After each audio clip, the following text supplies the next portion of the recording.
If you're new to the market with your product or service and you're struggling to get sales, then in this video, I'm going to walk you through one of the most common reasons why new course creators, coaches, and digital product owners struggle to get sales.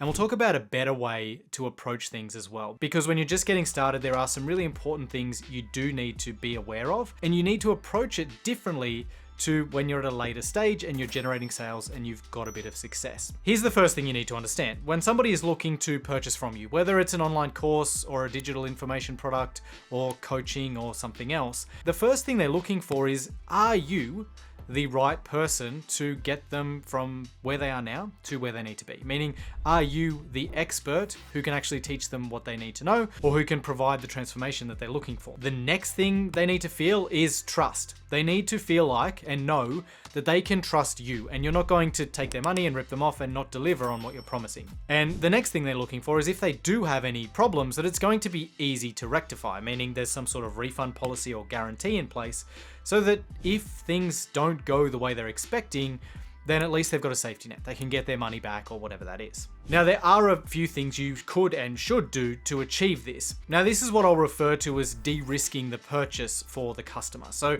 when the customer looks at buying from you, particularly when you're new, there's a significant amount of perceived risk in their mind. And so you want to do whatever you can to remove that risk for them so that when they're making the buying decision, they no longer see it as a big risk. And there are a few things that work really well to do that, but some of those you can't actually implement right away when you're a beginner.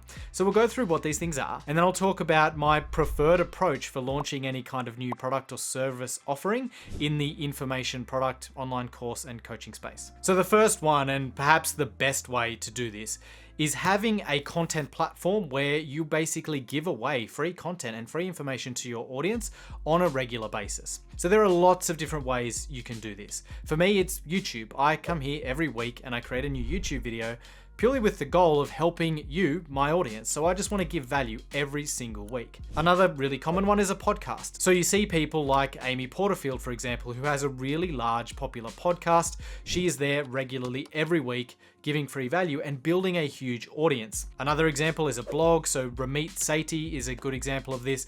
He built a very large, very popular, very well-respected blog and attracted a huge audience of fans and followers. And what happens when you do this is you establish what we call know, like, and trust. People get to know you, they get to like you and the content that you're creating, and they get to trust you. If somebody is listening to you in their ears via a podcast every single week for an hour, then they're really going to trust you. And when you launch a product, a lot of people in that audience are going to buy straight away. You see it with people like Amy Porterfield, with Ramit, and with many, many others.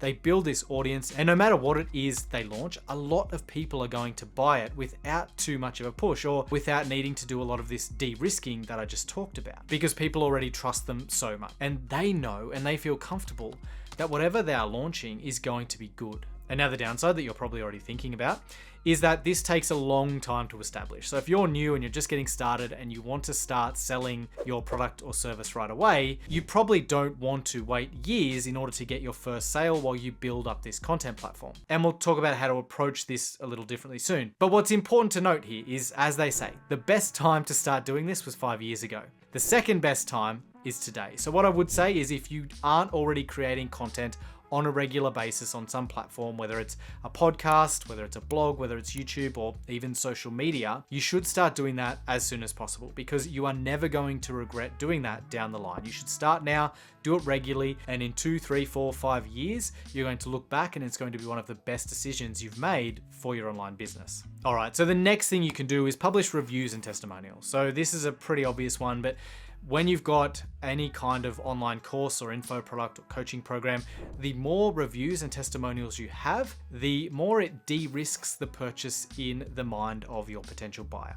If somebody can see that social proof, if they can see people like them have bought this program, have gone through it, got good results, and are willing to post a positive testimonial, then that's going to make them feel really good about buying. It's going to make them feel really confident, and they're going to be much more likely to hand over their credit card and make that purchase. So if you've got them, they're a fantastic way to reduce the perceived risk for potential customers. If you don't have them, well, that perceived risk goes up. We'll talk about what to do instead very soon, as I mentioned. Now, the next thing you really should do if you want to sell more courses, coaching, or info products is get on my newsletter. Each week I send out an email that's designed to help you get better with Facebook and Instagram ads, become a better marketer, and generate more revenue from your creative pursuits. So if you haven't already, make sure you click the link in the description below and sign up for the newsletter. Now on to the next thing that people look at when they're considering buying your program or service, and that is they look at your refund policy. Now, generally, the more expensive your product or service is, then the higher the perceived risk for the buyer. If they're looking to invest more money, then they want more assurance that if it doesn't provide what they're expecting, they can get that money back. Now, one big mistake I see with refund policies is a lot of people look at the incumbents out there or look at the competitors that are out there, and they do something similar to them. So they might look at a competitor and go, okay, they're offering a 14-day refund policy and it's conditional, meaning, they have to do a certain amount of work and show their workbooks and tick all these other boxes in order to be eligible for a refund. Now, if you're new to the market and you're just getting started and not many people really know who you are, you haven't established a good reputation yet, you don't have a bunch of reviews and testimonials like I just mentioned, then copying their refund policy isn't a great move, because what happens is they've already established a bunch of trust. So let's use an example where somebody's got a massive podcast, they've got a big audience, their course has had hundreds or thousands of sales, they've got a bunch of reviews and testimonials. Each of those things de-risks the purchase for the potential customer. And so they don't need to have a super strong refund policy because they've got all these other elements that are helping reduce the perceived risk in the buyer's mind. But if you don't, then something you can do is have a stronger refund policy, meaning one that's more in favor for the potential customer. So if your competitors are offering a 14-day refund policy, you might make yours 30 or even 60 days. And if your competitors have a conditional refund policy, you might say, hey, look, ours is non-conditional. You can just come in, ask for a refund at any time within the refund period, and we will grant that. And so it's understanding, because you're new to the market, because you don't have those other trust indicators that your competitors have yet, you need to use what leverage you do have. And in this case, something you can do is offer a more lenient refund policy in order to de-risk that buying decision for your customers. You can always change this in the future, but when you're just getting started and you can't compete on number of reviews or on sheer audience size yet, this is something you can actually influence. And then along the same lines as this is guarantees. So a refund policy is one thing, but a guarantee is an even better way to remove risk. So if you can guarantee a result, then that makes it an even easier decision for your potential buyer, because they're essentially buying from you because they want a result. They're not buying because they want to learn something. They're not buying because they want the information in their mind. They're buying because they want a specific result. The information is just the path to get to the result, but they want the result. So if you can promise that your course or info product or coaching program is going to get them a result, and you can put a rock solid guarantee behind that, then again, that helps make it an easier purchasing decision for the buyer, because they say, look, this is a new program. I haven't really heard of this person much before, but they're guaranteeing it. So if I don't get the result I want, they'll give me my money back, or they will do, X, Y, and Z, whatever your guarantee is. And so that makes them feel more comfortable about purchasing from you. And the question then becomes in their mind, am I willing to pay X dollars to get Y result? Okay, the question is that simple, because they know that if they pay however much you're asking and you guarantee the result, then it's as simple as that. And if they don't get the result, boom, they get their money back. No risk to them. Guarantees are great like that. If you're not super confident in what you're offering, it can be difficult to put a guarantee behind it, but it's also a good driver for you to really over deliver and do everything you can to get that result for those first few clients or customers, because you really want to make sure that they get what they're expecting, so that you don't have a bunch of refunds, but more importantly, so that you've got happy clients and customers. So you've probably realized some of these things are a bit of a chicken and egg problem. You want to get great testimonials and reviews to get more sales, but in order to get those reviews and testimonials, you need to get sales in the first place. And so the question becomes, how do I get those initial sales? How do I get those initial customers in the business so I can deliver results for them and start to get that real momentum? Because that's what you need to do if you want to be really successful with courses or coaching or whatever it is you're selling. And so here's how I like to approach it. So the first thing I would do is start at a lower price point to your competitors. If you're coming in and trying to charge the same price or more as your competitors who are delivering a similar course or coaching program, it's going to be very tough to compete. Because as I said, they've already got a large audience, they've already got these reviews and testimonials. So it's a difficult one to come in and say, well, I'm going to charge the same price when you're largely unproven compared to them. People are going to compare and they're going to go to the incumbent. They're going to go to the competitor if you're priced similarly. So I would actually start at a lower price point for that reason.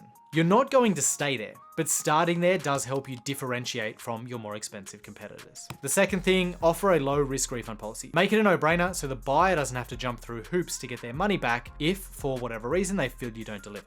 And if you can, offer a big guarantee. This one makes sense if you can offer a guarantee comfortably. It's not a must-have if you can't necessarily offer a big guarantee. Now, the next thing though is important, and that is to deliver.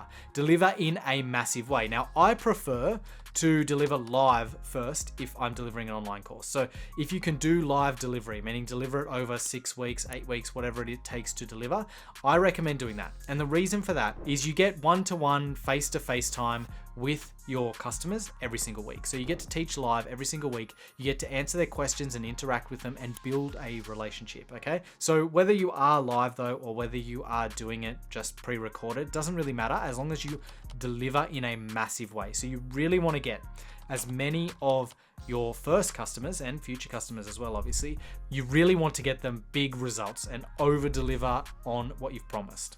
Once you've done that, ask for reviews and testimonials. And the reason I like live delivery so much when I'm just starting is because once you talk to them every week and you establish a relationship, then it becomes much easier to also ask for a testimonial or a review because you've built some rapport with them. And it's very easy to have a chat with them about how their experience has been, what they've thought of the program, what their results have been like, and to ask them, hey, would you mind, putting something on video or giving me a written testimonial that I can share with others about this. And you basically need to just keep doing this until you've got a bunch of really excited, happy customers. What that's going to do is allow you to build momentum. It's not going to be an instant get rich quick type thing. This takes time. You're going to get customers one by one by one. You're going to over deliver. You're going to collect those reviews and testimonials. You're going to build a great reputation, and then you can go through and increase your prices. You can go through and adjust your refund policy if and when you need to. And you can start to do more of those things that your competitors are doing that might make it more scalable for you. But it's important to understand that when you're just getting started, you really need to do these things to de-risk the buying decision for your potential customers, to get people in at first. Then you deliver those results, you get those testimonials, you get that feedback, you improve further, and then you can start to increase your prices, you can start to scale up, and you can start to really grow that business. It's slow at first, but this is how you build that foundation that leads to long-term success. Now, speaking of long-term success, if you want to learn more about how to market an online course, I've got a video on that right here that kind of walks through my start to finish process for that. So make sure you check out that video next. Hope you've enjoyed this one, and I'll see you next time. Bye.